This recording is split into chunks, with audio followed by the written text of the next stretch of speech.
Mi hermano me llamó a la 1:22 de la mañana, llorando desconsoladamente, diciendo que había alguien sentado en el asiento del pasajero de su camioneta, pero cuando la policía revisó las cámaras de la carretera, todo lo que vieron fue a él, completamente solo, gritando al vacío.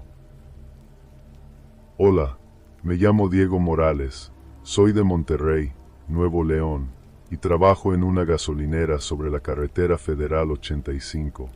Nunca pensé que tendría que contar esta historia, pero necesito que alguien sepa lo que pasó con mi hermano mayor, Javier. Javi era trailero desde hace 15 años. Conocía cada kilómetro de la ruta entre Monterrey y Laredo como la palma de su mano. Era un hombre fuerte, bromista, de esos que no le temen a nada. Manejaba de noche sin problema, dormía en su cabina, comía en fondas de carretera. Era su vida, era feliz así. Yo siempre lo admiré. Él ganaba bien, mandaba dinero a casa, cuidaba de mamá. Yo apenas estaba saliendo adelante con mi trabajo en la gasolinera, turnos de 12 horas, pero me gustaba porque a veces él paraba ahí, platicábamos un rato, se tomaba un café. Nunca imaginé que esa rutina terminaría como terminó. Todo empezó hace como 3 meses. Era mediados de julio, hacía un calor del demonio. Javier llegó a la gasolinera como a las 11 de la noche. Venía de dejar una carga en Nuevo Laredo y regresaba vacío a Monterrey. Lo vi bajarse de la cabina más lento que de costumbre. Se veía cansado, pero no era un cansancio normal. Tenía ojeras profundas, como si no hubiera dormido en días. ¿Qué onda, carnal?, le dije. Te ves hecho mierda. Él se rió, pero fue una risa nerviosa. No es nada, Diego. Solo he estado viendo cosas raras en la carretera. ¿Cosas raras cómo? Se quedó callado un momento, mirando hacia su tráiler. Luego me miró a los ojos. Gente parada a un lado del camino, en lugares donde no debería haber nadie. En plena madrugada. Le resté importancia. Le dije que seguro eran migrantes o gente que se le había descompuesto el carro. Pero él negó con la cabeza. No, Diego. Esta gente no pide ayuda. Solo te miran. Y cuando pasas, los ves en el retrovisor. Pero están más cerca de lo que deberían. Sentí un escalofrío, pero traté de bromear. Ya te está afectando manejar tanto de noche, cabrón. Necesitas descansar. Él asintió, pero no parecía convencido. Se tomó su café y se fue.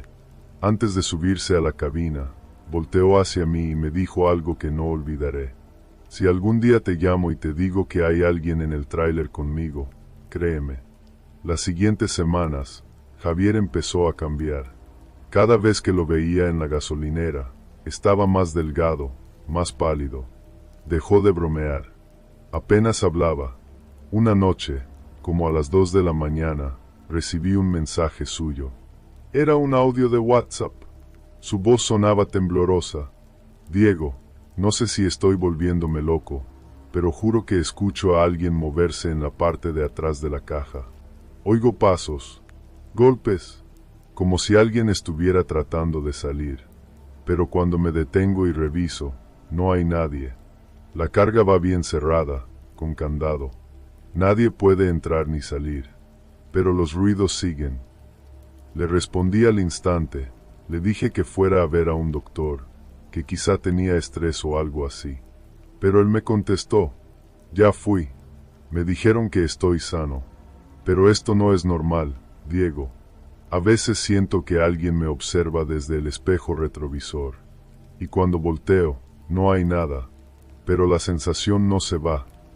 Le insistí que dejara de manejar por un tiempo, que se tomara unos días. Pero él dijo que no podía, que tenía que pagar cuentas, que mamá dependía de él.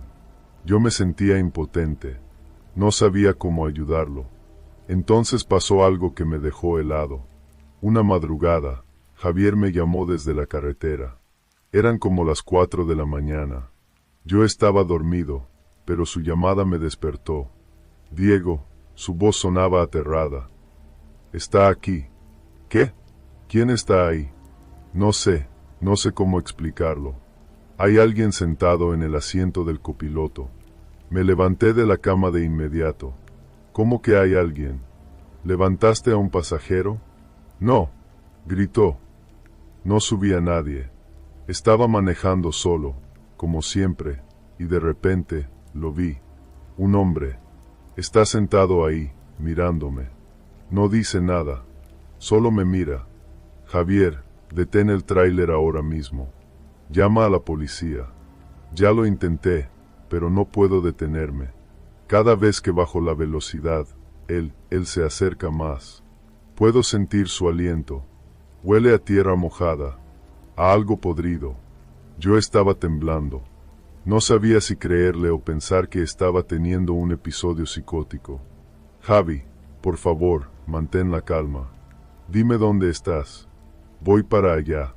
Estoy en la 85, cerca de Sabinas Hidalgo. Voy hacia Monterrey. Diego, él me está hablando. ¿Qué te dice? Hubo un silencio largo. Luego, con voz quebrada, dijo: me dice que no llegue a casa. Y colgó. Traté de llamarlo de vuelta, pero no contestó. Le mandé mensajes, nada.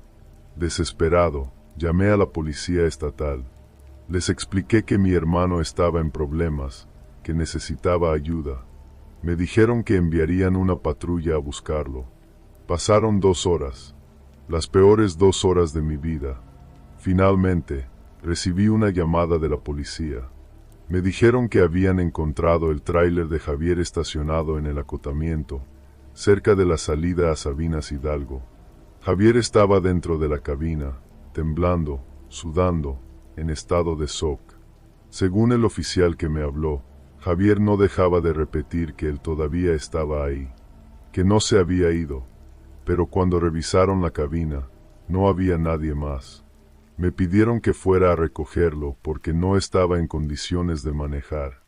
Cuando llegué, lo encontré sentado en la patrulla, con una manta sobre los hombros, mirando al vacío. Javi, me acerqué a él.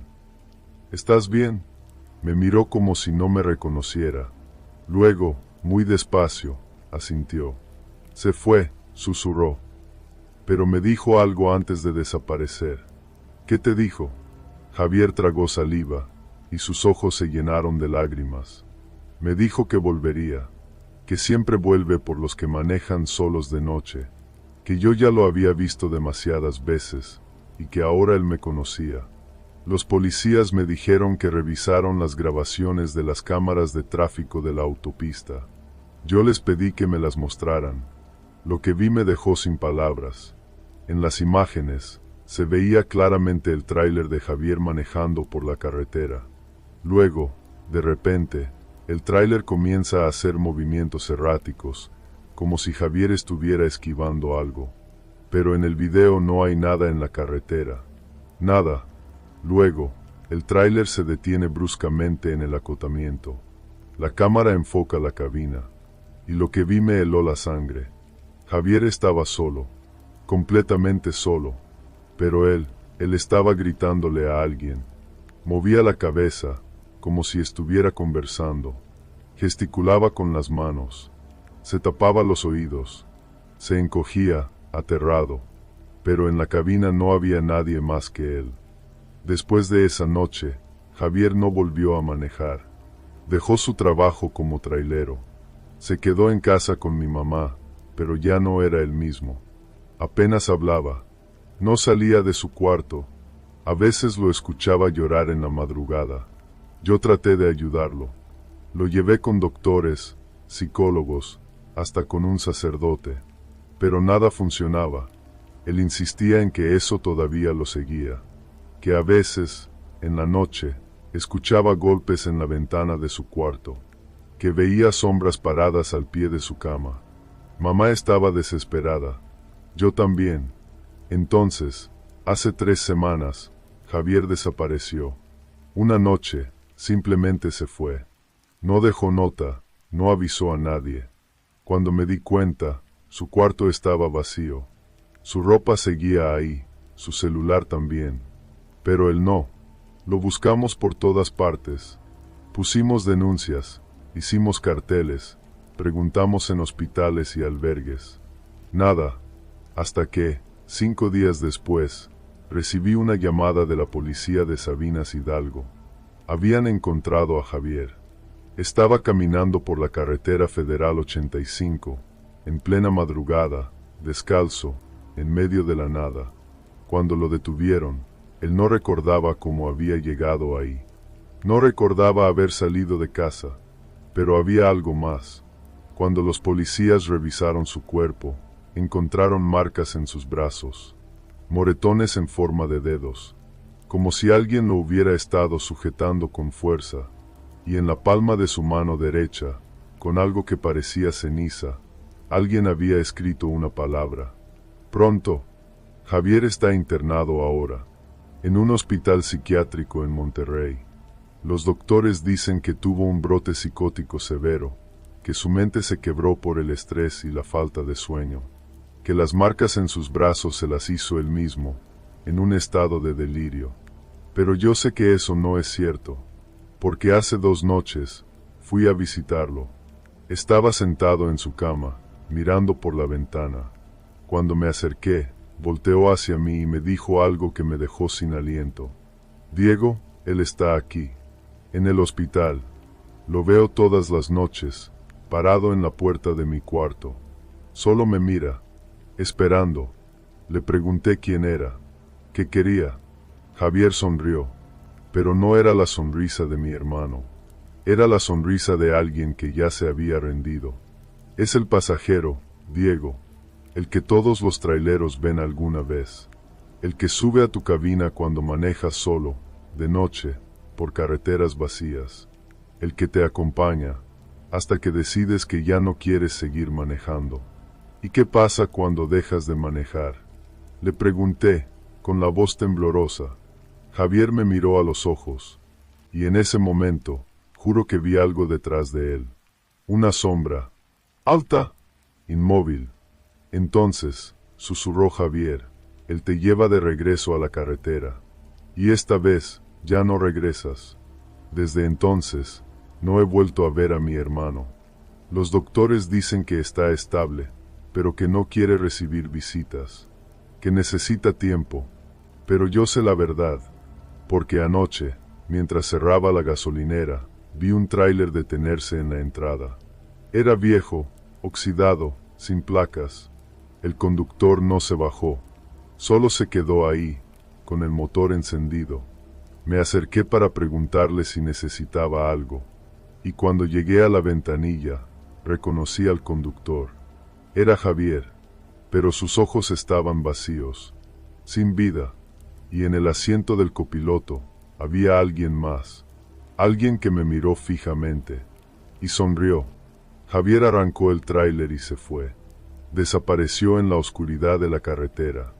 No sé dónde está ahora, no sé si sigue vivo, pero a veces, cuando trabajo el turno de noche, escucho el rugido de un motor diésel acercándose, y siento que alguien me observa desde la carretera, y tengo miedo, porque sé que algún día, ese tráiler va a detenerse de nuevo, y esta vez, el que estará en el asiento del copiloto, seré yo. Fin. Si alguna vez manejas solo de noche por una carretera vacía, y sientes que alguien te acompaña, no voltees, porque si lo ves, él sabrá que tú también puedes verlo, y entonces, ya no podrás escapar.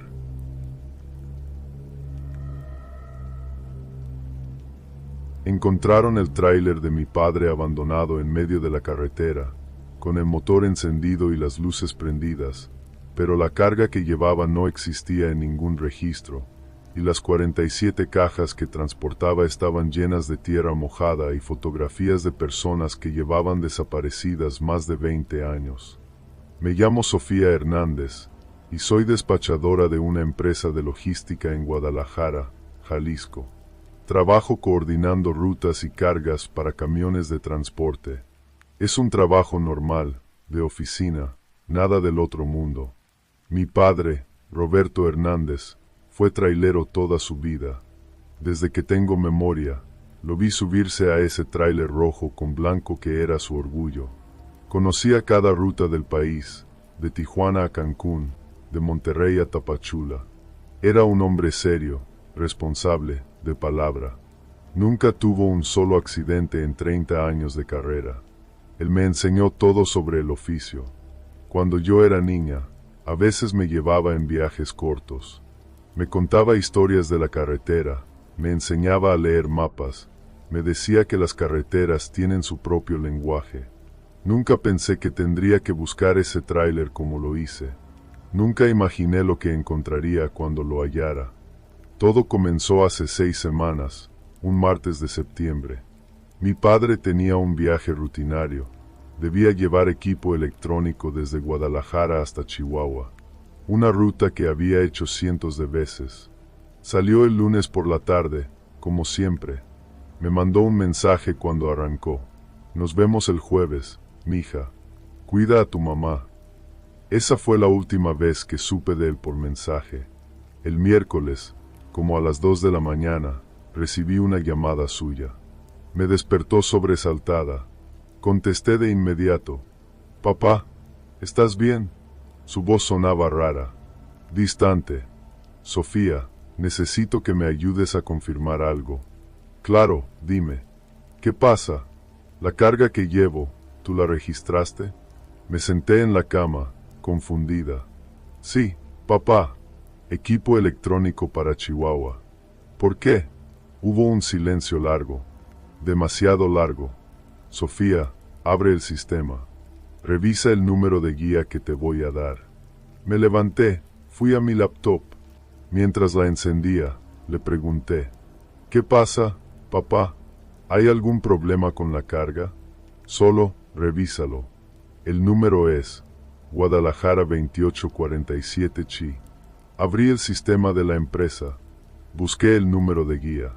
Y lo que vi me dejó helada. Papá, este número no existe en nuestro sistema. ¿Qué? No hay ningún registro de esa guía. ¿Estás seguro de que te lo dieron bien? Sofía, su voz temblaba. Este número está en todos los documentos que me dieron. En la orden de carga, en el manifiesto, en todo. ¿Quién te entregó la carga? Otro silencio. No me acuerdo bien, era de noche.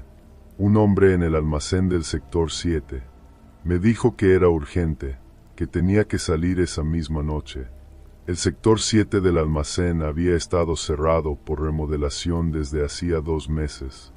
Papá, el sector 7 está cerrado. Ahí no hay nadie. Sofía, yo entré ahí. Cargué las cajas. Su voz se quebró. Yo las cargué con mis propias manos. ¿Dónde estás ahorita? En la carretera 45, cerca de Zacatecas. Voy a detenerme y revisar la carga. Algo no está bien. Papá, no te detengas solo. Mejor regresa o espera hasta llegar a una gasolinera. No, necesito saber qué llevo atrás. Te llamo en un rato. Y colgó. Le mandé mensajes. Lo llamé. Nada. 1 hora después, 2 horas. El teléfono sonaba, pero no contestaba. A las 5 de la mañana llamé a la empresa. Les expliqué la situación. El supervisor revisó los registros y confirmó lo que yo ya sabía. No había ninguna carga programada con ese número de guía. De hecho, mi padre ni siquiera estaba programado para viajar esa semana. Se había tomado unos días libres, pero él había salido, con un tráiler lleno de algo. Llamé a la Policía Estatal de Zacatecas. Les di la descripción del tráiler, las placas, la última ubicación. Me dijeron que enviarían patrullas a buscarlo. Yo no pude quedarme sentada esperando. Le dije a mi mamá que tenía que ir a buscarlo. Ella estaba aterrada, pero me entendió. Manejé toda la mañana hasta Zacatecas. En el camino, llamaba a cada gasolinera, a cada retén, preguntando si habían visto un tráiler rojo con blanco, con placas de Jalisco. Finalmente, un despachador de una gasolinera me dijo que sí, que lo había visto pasar como a las 3 de la madrugada, que iba despacio, muy despacio, como si el conductor estuviera perdido. Seguí por esa ruta. La carretera 45 es larga, solitaria, atraviesa pueblos pequeños y mucho tramo vacío. Fue cerca de Fresnillo donde lo vi. El tráiler estaba estacionado en el acotamiento, a un lado de la carretera. Las luces estaban encendidas. El motor seguía prendido. Me estacioné detrás. Bajé del auto con el corazón en la garganta. «¡Papá!», grité. No hubo respuesta. Me acerqué a la cabina. La puerta del conductor estaba entreabierta. Subí. La cabina estaba vacía. El celular de mi padre estaba en el tablero. Su termo de café, todavía tibio. Sus documentos, regados en el asiento. Pero él no estaba. Bajé y caminé hacia la parte trasera del tráiler. La puerta de la caja estaba abierta, y lo que vi dentro me cambió la vida para siempre. Dentro del tráiler había 47 cajas de cartón, todas del mismo tamaño, todas cerradas con cinta adhesiva. Subí a la caja. El aire olía raro, húmedo, como a tierra mojada después de la lluvia. Abrí la primera caja con manos temblorosas. Estaba llena de tierra, tierra negra, húmeda, como si la hubieran sacado de una tumba reciente. Abrí la segunda caja, más tierra. La tercera, lo mismo, pero en la cuarta caja, además de la tierra, había algo más. Fotografías. Decenas de fotografías viejas, descoloridas, de personas que no conocía. Hombres, mujeres, niños, todos posando en lo que parecían fotos familiares. Pero había algo perturbador en esas fotos. Los rostros de las personas estaban borrosos, como si alguien hubiera pasado un dedo mojado sobre la imagen antes de que se secara. En la parte trasera de cada foto, había una fecha escrita a mano, y un nombre: María del Carmen Ruiz, 1998. José Luis Mendoza, 2003. Ana Patricia Flores, 1995. Saqué mi celular y busqué el primer nombre en Google. Lo que encontré me dejó sin aire. María del Carmen Ruiz había sido reportada como desaparecida en 1998, en la carretera entre Zacatecas y Durango. Nunca la encontraron. Busqué el segundo nombre: José Luis Mendoza, desaparecido en 2003, en la misma zona. Ana Patricia Flores, desaparecida en 1995. Todos habían desaparecido en esa misma carretera. Todos en tramos solitarios. Todos sin dejar rastro. Y todos estaban en esas cajas. Sus fotografías. Sus nombres. Sentí que las piernas me temblaban. Bajé del tráiler, respirando con dificultad. Entonces escuché algo. Un sonido que venía de la parte delantera del tráiler, como si alguien estuviera raspando metal. «Papá», llamé, con la voz quebrada. El sonido se detuvo. Caminé lentamente hacia la cabina. El corazón me latía tan fuerte que pensé que me iba a desmayar. Y entonces lo vi. Mi padre estaba parado del otro lado de la carretera, de espaldas a mí, mirando hacia el desierto. «Papá», corrí hacia él. Cuando lo alcancé, lo tomé del brazo. Él volteó lentamente. Su rostro estaba pálido. Tenía tierra en las manos, en la ropa, en el cabello. «Sofía», susurró.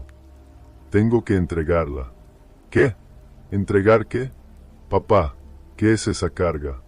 «Es lo que me pidieron. Tengo que llevarla al lugar correcto». «Papá, esa carga no existe. No hay registro. Y hay fotos de personas desaparecidas ahí adentro». «¿De dónde sacaste eso?» Él me miró con ojos vidriosos, como si no me estuviera viendo realmente. «Ellos me la dieron. Me dijeron que era la última, que después de esta, podría descansar». «¿Quiénes te la dieron?» Mi padre señaló hacia el desierto, hacia la nada. «Ellos, los que esperan en la carretera». Llamé a una ambulancia, a la policía. Les dije que mi padre necesitaba ayuda, que estaba desorientado, que algo le había pasado. Cuando llegaron, revisaron el tráiler. Abrieron todas las cajas. Tomaron fotos. Llamaron a más unidades. Un comandante me llevó aparte. Señorita, ¿su padre tiene algún historial de problemas mentales? No. Nunca. ¿Por qué? Porque estas fotos. Me mostró una de las imágenes. Todas estas personas están reportadas como desaparecidas. Algunas desde hace casi 30 años. Lo sé. Por eso necesitan investigar. Alguien le dio esa carga a mi padre. El comandante negó con la cabeza. Revisamos el almacén del que dice que salió. Está cerrado desde hace 2 meses. No hay señales de que alguien haya entrado. Y según los registros de casetas, el tráiler de su padre salió de Guadalajara vacío. Las cámaras lo muestran. La báscula lo confirmó. Iba vacío. ¿Qué? Eso es imposible. Yo subí al tráiler. Vi las cajas. Lo sé, pero no hay forma de que esa carga haya estado ahí cuando salió de Guadalajara. Tuvo que cargarla en algún lugar del camino. ¿Dónde? Esa es la pregunta. Me llevaron al hospital junto con mi padre. Él no hablaba, solo miraba al techo, con las manos cerradas en puños. Esa noche, mientras dormía en la silla junto a su cama, me despertó un ruido. Mi padre estaba sentado en la cama, mirando hacia la ventana. Ya vienen por ella, dijo, sin voltear a verme. Papá, la carga. Ya vienen por ella. No hay ninguna carga, papá. La policía se la llevó. Él negó con la cabeza, lentamente. No, ellos siempre vienen por ella. Cada vez que alguien la lleva. Y si no la entregas en el lugar correcto, te llevan a ti. ¿Quiénes, papá? ¿Quiénes son ellos? Finalmente me miró, y en sus ojos vi algo que nunca había visto antes. Terror absoluto. Los que nunca llegaron a su destino. Los que desaparecieron en la carretera y nunca los encontraron. Ellos siguen ahí, Sofía, esperando, buscando a alguien que los lleve de vuelta a casa. Papá, eso no tiene sentido. Por eso me dieron la carga, porque yo conozco las carreteras, porque puedo llevarlos, pero no la entregué, no llegué al lugar, y ahora, se detuvo, su respiración se aceleró, ahora ellos van a volver por mí. Mi padre estuvo internado 3 semanas. Los doctores dijeron que tuvo un episodio disociativo, probablemente causado por estrés extremo y falta de sueño, que las cajas, las fotos, todo era real, pero que probablemente alguien había puesto eso en su tráiler sin que él se diera cuenta, y su mente, en estado de shock, creó una narrativa delirante para explicarlo. La policía investigó. Interrogaron a empleados del almacén, revisaron cámaras, hicieron análisis de la tierra, pero no encontraron nada concluyente. El caso sigue abierto, pero sin avances. Mi padre salió del hospital hace 2 semanas. Está en casa, ya no trabaja, ya no maneja, apenas sale de su cuarto. Y hay algo que los doctores no saben, algo que solo yo vi. La noche antes de que lo dieran de alta, me quedé con él en el hospital. Como a las 3 de la mañana, me desperté porque sentí frío. Mi padre estaba parado frente a la ventana, mirando hacia afuera. Papá, ¿qué haces? Vuelve a la cama. Están ahí, dijo, sin voltear. ¿Quiénes? Los que venían en la carga. Me están esperando. Me levanté y me acerqué a la ventana. Miré hacia el estacionamiento del hospital. Y lo juro por mi vida, vi figuras, sombras, paradas en fila, mirando hacia nuestra ventana. No podía ver sus rostros con claridad, pero estaban ahí, inmóviles, silenciosas. Conté, eran 47. Parpadeé y desaparecieron. Desde entonces, mi padre no ha vuelto a ser el mismo. Dice que los escucha, que a veces, en la madrugada, oye el motor de un tráiler estacionarse frente a la casa, que oye golpes en la puerta, voces que lo llaman por su nombre. Mamá piensa que son alucinaciones, que necesita más terapia, pero yo sé la verdad, porque hace 3 noches, Cuando salí de la casa para ir al trabajo, vi algo que me dejó helada. En la banqueta, frente a nuestra casa, había huellas de llantas de tráiler, y junto a las huellas, había 47 montoncitos de tierra mojada, cada uno con una fotografía encima. Y en una de esas fotografías, borrosa y descolorida, estaba mi padre, con una fecha escrita detrás. Roberto Hernández, 2024. No le he dicho nada a nadie. No sé qué hacer, porque ahora, cuando manejo por la carretera de regreso a casa, siento que alguien me sigue.